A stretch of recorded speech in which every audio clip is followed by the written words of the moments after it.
Periodista quedó choqueado tras conocerse lo peor de Milei. Y todo el equipo de Desafío lo saludamos. ¿Qué tal? ¿Cómo les va? Buenas noches. ¿Cómo andan?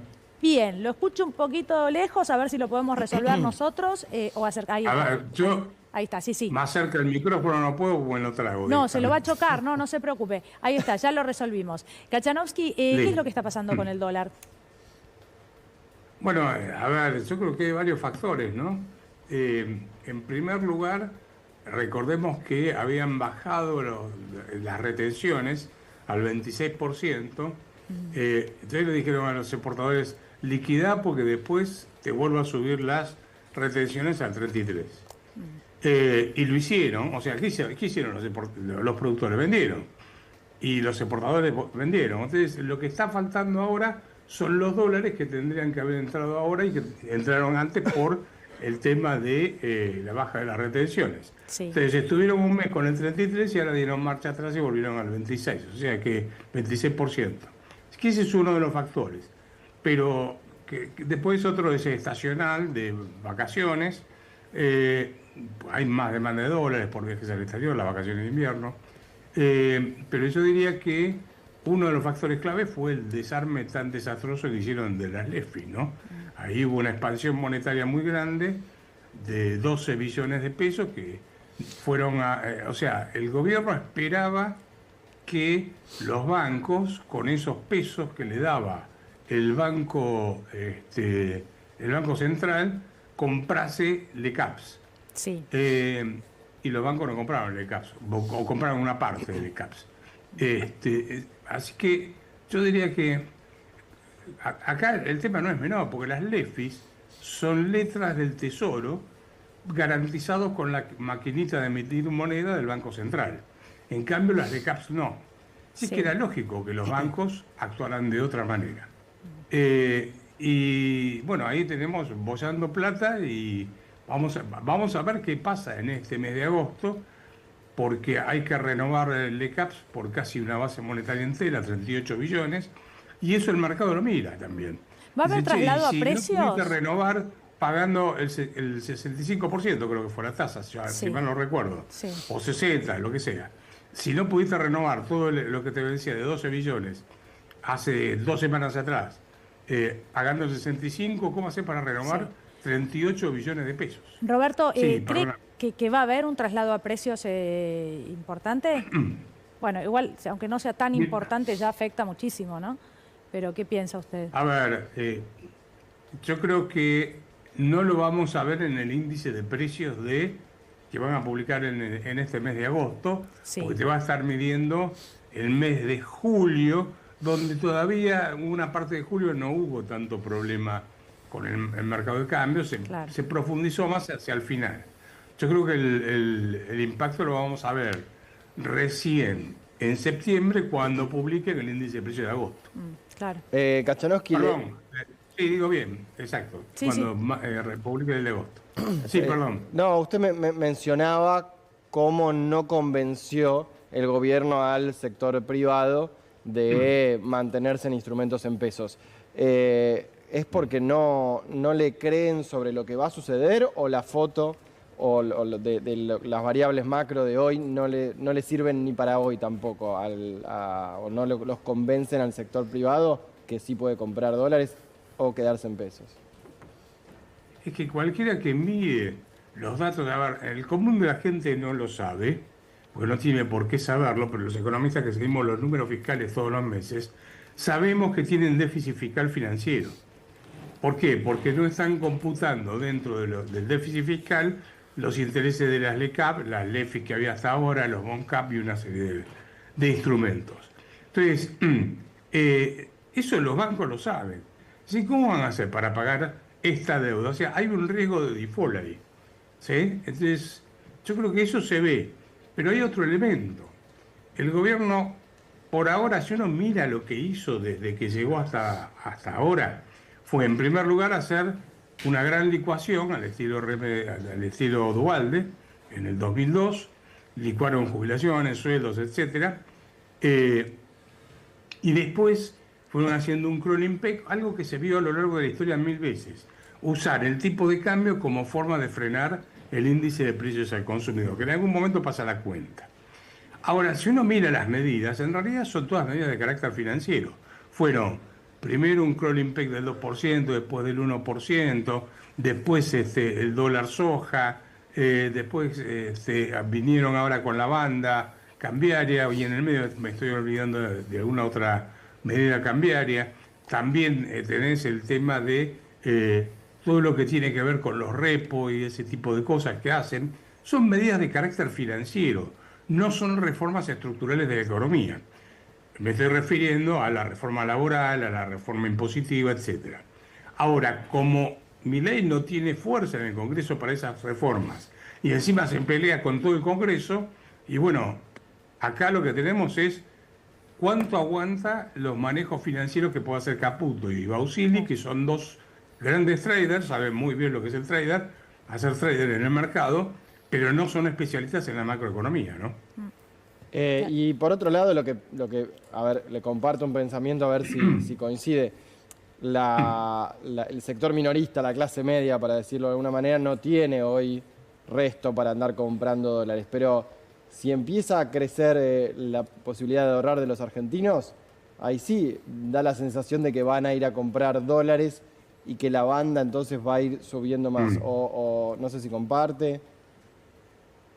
Bueno, a ver, el sector, en realidad, de acuerdo al el último informe cambiario del Banco Central, en junio creo que fue, compraron el sector privado, o sea, las personas físicas, compraron 4.000 millones de dólares. Entonces, algo de demanda hay por ese lado. La realidad es que en términos de demanda de dólares, también hay otra parte de la clase media que no llega a fin de mes y tiene que vender dólares. Entonces, mientras no mejore sustancialmente el ingreso de la gente, eso lo veo complicado. Pero sí hay un dato que no es menor. El acuerdo que hicieron con el Fondo Monetario Internacional para cambiar el ritmo de acumulación de reservas. Postergaron el aumento de las reservas netas. ¿Por qué? Porque dicen, si salimos a comprar, sube el dólar. Y ya lo tenemos a 5% del techo. Y el Banco Central no tiene reservas propias. El informe el report del fondo está dando, bueno, el último número que yo vi eran casi 7.000 millones de dólares de reservas netas negativas. Entonces, si llega al techo, ¿con qué para el Banco Central esa suba al tipo de cambio? ¿Cómo hace para que no perfore el techo? ¿Se entiende lo que quiero transmitir? Sí. Ahora, somos, Kachanovsky, uno de los países, si no el más, entiendo que el más endeudado con el Fondo Monetario Internacional. El fondo, a través de esta especie de waiver, sigue, ¿no? Llega con desembolsos a la Argentina, pese a que no se cumplen las metas. ¿Podríamos decir que esto definitivamente tiene que ver con lo que Claver Carón en su momento en el gobierno de Macri calificó como un préstamo con objetivo electoral? ¿Para qué? ¿Para que Milei pase la elección de medio término de manera positiva? No, a ver, en el gobierno de Alberto Fernández también le dieron varios waivers y le hicieron desembolsos. A ver, el Fondo Monetario Internacional tiene dos partes. La parte técnica, que dice cumplieron, no cumplieron, hagan esto, hagan lo otro, etcétera. Y después viene la decisión política. La decisión política es, recordemos que el Fondo Monetario Internacional no es un banco privado, es una institución internacional integrada por países que aportan al fondo del Fondo Monetario Internacional recursos para aquellos países que tienen problemas de balance de pago. Para eso se creó. Entonces, o por lo menos ese fue el origen del fondo. Ahora, la decisión última siempre pasa por una decisión de carácter político. Entonces, si el presidente de Estados Unidos quiere apoyar a la Argentina, por ejemplo, en este caso a Milei, y probablemente dejen pasar las cosas y se sigan dando waivers. Claro. Eso no. Ya pasó, Argentina firmó con el Fondo Monetario Internacional, cuando entró en el Fondo Monetario Internacional en el 56, debemos ir por el acuerdo con el fondo número 27 o 28, por ahí, no recuerdo bien el número, tendría que revisar ahora. Pero son más o menos esos. Casi nunca se cumplieron los acuerdos con el fondo. Así que yo no lo veo como algo muy particular esto de que no se Sí. cumpla. Bueno, ahí gobierno de Alberto Fernández, no fue el gobierno de Alberto Fernández el que contrajo el préstamo de los 45.000 millones. Y en todo caso también el contexto no tenía que ver con, no me refería yo a una cuestión electoral solamente, sino también, bueno, pandemia, ¿no? Y todo lo que hubo. La situación es distinta, me parece. Bueno, de todos modos... Bueno, pero lo que estoy diciendo es que igual, aunque no hayan cumplido, le dieron el Claro, waiver. que igual hubo waiver. ¿Sí? Sí, claro, por eso yo le preguntaba si esta vez tiene que ver con un objetivo electoral. Dari. Sí, pensaba si ve un aumento de la actividad económica en algún momento del corto plazo. Y la verdad es que ahí hay 3 motores que mueven la economía, ¿no? Exportaciones, inversiones y consumo. Consumo, el gobierno no quiere, digamos, homologar aumentos de salarios por arriba del 1% mensual, ¿no? Así que mi impresión es que el salario real va a empezar a tener alguna baja, o en el mejor de los casos se va a quedar donde está. Así que por ahí mucho motor de consumo no vamos a tener. Exportaciones, hay que ver qué pasa. El aumento del tipo de cambio mejoró un poco el tipo de cambio real, pero tenemos que ver todavía cómo evoluciona eso. No, Argentina tiene estancada el volumen de exportaciones desde el año 2004. Desde el año 2004, o sea, hace 20 años que Argentina tiene el mismo volumen. No estoy hablando en dólares, estoy hablando en cantidades. Tiene la misma cantidad de exportaciones en volumen. Así que por el lado de las exportaciones no veo gran cosa y finalmente quedaría la inversión. Y la inversión yo no la veo venir hasta tanto Argentina no tenga reglas de juego claras y estables, o sea que la economía quede totalmente desregulada, se baje bien el gasto público y no de la forma que lo hicieron, tengamos previsibilidad en las reglas de juego, para ponerlo de alguna manera, ¿no? Sí. Kachanowski dijo al presidente de la Nación que el año que viene no iba a haber inflación, en una de las últimas declaraciones. ¿Quién dijo eso, perdón? El presidente de la ¿Quién? Nación, que el año que viene no iba a haber inflación. A ver, cualquier cosa que... Sí, termina la pregunta, por favor. No, ¿qué piensa sobre eso?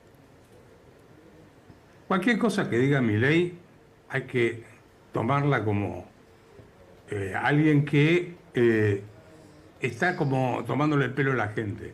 El otro día dijo que había habido una corrida cambiaria Sí. por culpa de Victoria Villarroel, Sí. que había habilitado una sesión ilegal en el Congreso. ¿Ok? La sesión no fue legal, había quórum, así que tenía que habilitarla. Después Caputo dijo que la culpa era de los cucas. O sea, están usando los mismos argumentos que... Yo sé que estoy en un ambiente donde no lo van a aceptar esto, pero están usando el mismo argumento que el kirchnerismo. ¿Sí? Usted no O sea, se la preocupe culpa que del acá otro, puede decir no lo es que mía. quiera. No, está bien, pero aclaro porque... Pero de todas formas, el punto es, están buscando un culpable. Claro, Y el argumento básico es, mirá, lo que hiciste fue desarmar horriblemente las LEFIs y además de eso, nunca resolviste el problema cuasificar, lo pasaste al Tesoro directamente, que eso no es arreglarlo, es cambiarlo de lugar, y además de eso, pisaste el tipo de cambio desde que llegaste hasta ahora para que la inflación te dé, el índice de precio de consumidor te dé para abajo. Entonces, cualquier cosa, Milei tiene contradicciones descomunales cuando habla. Fíjense que él dijo en un momento, yo no sé si ustedes se acuerdan, en la bolsa, creo que de comercio, cuando al día siguiente de la sesión en el Congreso, una cosa por el estilo, dijo que no iba a afectar eso, porque él iba a vetar las medidas. No sé si ustedes recuerdan, ¿ok? Sí. Entonces, si no va a afectar, ¿por qué causa va a haber corrida? ¿Y por qué va a ser culpa de Victoria Villarroel o de los cucas o de quien sea, ¿no? Sí. No sé, lo que quiero transmitir es un relato muy poco científico y muy poco serio desde el punto de vista económico. Claro, sí. Yo le iba a preguntar, no sé si tenemos más tiempo, avísenme, sí. Bueno, ahora que está en cuestión el Congreso de la Nación, lo que tiene que ver con los vetos, y hay que ver qué pasa, con el tema moratoria, pero también incremento de las jubilaciones, y lo separo, porque digo, moratoria probablemente sea diferente en costo, en porcentaje del PBI. Estuve revisando algunos de los números, el 0,16, en lo que tiene que ver con el aumento del 7,2, en lo que tiene que ver con el bono para que se vaya de 70 a 140. Sí. A ver, la pregunta concreta es si usted cree realmente, porque yo entiendo que hay otros sectores que podrían aportar, hay exenciones impositivas, ¿no?, que superarían ese porcentaje que el combo todo junto hace para el incremento, por ejemplo, a las jubilaciones. Sí, mira, a ver, vamos a ser claros. El sistema, el sistema previsional argentino está quebrado. Y más cuando metieron por la ventana 3,5 millones de jubilados, así que ahí... Bueno, lo sé, por eso yo le pregunto si cree que hay otro El lugar. punto es este. Yo creo que, vamos a poner de esta forma, los números que da el gobierno son distintos a los números de costo fiscal que tendría la medida de acuerdo a la Oficina de Presupuesto del Congreso. Exacto. Yo por lo que vi... Sí, es así. El gobierno da 2,5, creo. Sí. Y la Oficina de Presupuesto del Congreso, ahora tengo que revisar, porque ahí hay varias medidas, están los ATN, está el tema de, ¿cómo se llama?, de las jubilaciones, y hay otro tema más que ahora se me está haciendo de la cabeza. Yo le digo lo que tengo, Oficina de Presupuesto del Congreso, para pasar rápido esto, de la moratoria 0,39%, el bono 0,12%, el incremento en las jubilaciones 0,20% y 0,41% para el año próximo. Más o menos, números más, números menos, es cierto, para recordarle esos números, pero el Congreso, el oficialismo, el presidente habla de otros números. Por eso, son números totalmente distintos. Yo creo que por lo menos se podría subir como mínimo el bono ese que está en 70.000 pesos y que viene desde cuando, desde marzo del año pasado, creo, ¿no? Desde el 24. El gobierno desde que empezó nunca se actualizó. Nunca se actualizó. Nunca. No, nunca se actualizó. Entonces, eso creo que tiene un costo muy bajo. 0,12. ¿Sí? Según la Oficina del Presupuesto. 0,12 del PBI. 0,12. No le va a tirar al diablo el resultado fiscal para nada. Bien. Además, él mira el resultado fiscal como si fuese lo único importante en la economía. Y no entiende el funcionamiento de las instituciones y cómo influyen sobre la economía. Pero bueno, dejo ese tema aparte. Por lo menos se podría haber resuelto ese problema. Hay, como decías antes, exenciones impositivas como la de Tierra del Fuego, por ejemplo. Yo recuerdo otra que fue también un desastre, que fue la promoción industrial, que abarcaba San Luis, Catamarca, La Rioja y San Juan, y se le daban exenciones impositivas a las empresas y había galpones, no se producía ahí. Entonces, la pregunta es, ¿por qué uno tiene que tener un privilegio desde el punto de vista impositivo y otro tiene que pagarlo todo? Entonces, si le sacás ahí eso, vos tenés recursos como para poder financiar. La economía existe porque los recursos son escasos y las necesidades son ilimitadas. Bien. Entonces, él debería tener un presupuesto, cosa que no tiene, viene gobernando sin presupuesto, y entonces tiene que decir, saco de acá y pongo acá, o sea, bajo el gasto acá y lo asigno al tema de los jubilados. Efectivamente, sí. Roberto, esa es la decisión. Hay lugares donde se puede bajar. Hay lugares. ¿Bienes personales? Me quedé pensando. Bienes personales. Y hablamos de un porcentaje que es un beneficio. No, yo no subiría bienes personales. Generó yo no un beneficio. Impuestos, generó un beneficio con bienes personales para un sector de la sociedad, que eso tuvo un impacto fiscal que en ese momento el gobierno no discutió ese impacto fiscal, porque era quien generaba ese beneficio. Bueno, ahora sí discute lo del bono de los jubilados. Exacto, David. Bueno, pero Roberto, yo le robo un segundo más. Sí. La pregunta es, ¿por qué desde que Milei llegó les dio 8 veces más a la asignación universal por hijo y 3 veces más a los jubilados? Bueno, también. Me parece bien que les dé, está perfecto, bueno, dale la tarjeta alimentaria, pero de esos 8 veces más, dale una parte a los jubilados. ¿A quién se lo damos? Sí, igual porque sacar de la tarjeta alimentar, que es la comida para los chicos que menos recursos tienen. No dije la tarjeta, la tarjeta alimentaria la dejo. Sí. El tema es la asignación universal por hijos. Bueno, también tiene que ver con eso. eso. Aumentó 8 veces, ojo, guarda. Roberto. Eso aumentó 8 veces. Bien. Si querés sumarte a la batalla cultural contra las nefastas ideas de Javier Milei, dale like, suscríbete y deja tu opinión en la caja de comentarios.